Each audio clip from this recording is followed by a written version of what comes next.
Well, we begin our Sunrise Smart Start with some breaking news as Rochester police are investigating a dispute that happened early this morning. Josh Navarro live on Carn Street in the city where that dispute took place. And he joins us now with an update. Josh, good morning.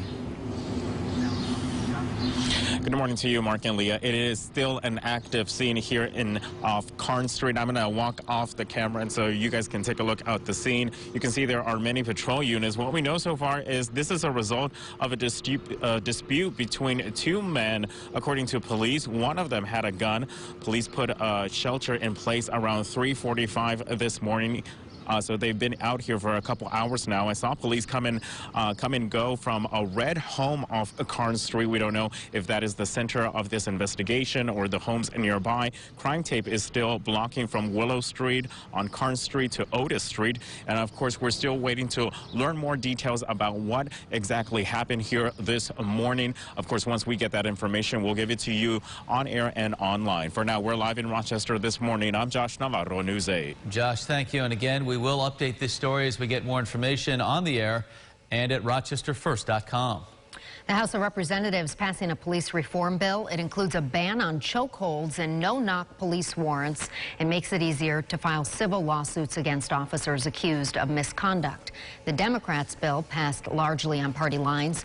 It has little chance, though, of passing the Republican-led Senate, which is debating a separate police reform bill. The Rochester Police Chief sitting down for a public meeting with the Police Accountability Board for the first time last night. A judge stripping that board of its power to discipline officers. The conversation focused on mental stress for police, dealing with minors, and improving public perception of police. Rochester and the Finger Lakes region expected to start Phase 4 today, but it will look differently than originally planned. Currently under Phase 4, businesses that fall under arts and entertainment can reopen, as well as museums and pro sports with no fans. Some that were supposed to reopen but now have to wait longer include malls and gyms. It's still not clear when those will be allowed to reopen. Parents demanding a seat at the table when it comes to reopening schools. Yesterday, they protested outside the Penfield Central School District offices. Organizers say it's a plea from parents for clarity from local and state officials about reopening. Parents say they want to have a voice when it comes to the process, and learning from home just won't cut it.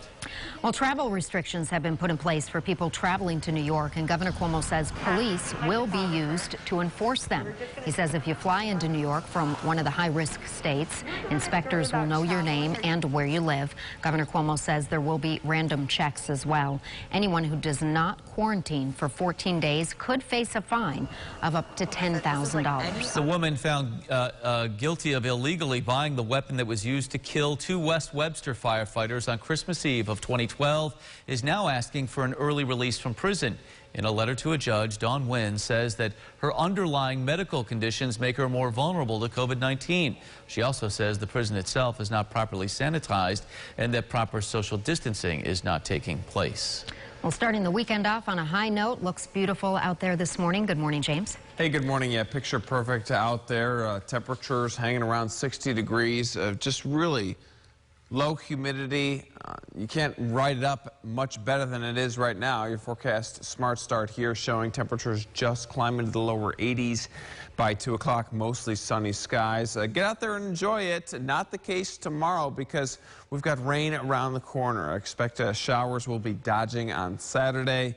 The afternoon is dry. Sunday looking like the better of the 2 weekend days. Mark, Leah? All right, well, soak it all in. Thank you so much. Thank you for watching News 8 at Sunrise. Our next update coming up in about 25 minutes. CBS This Morning starts right now. Be safe and have a great day.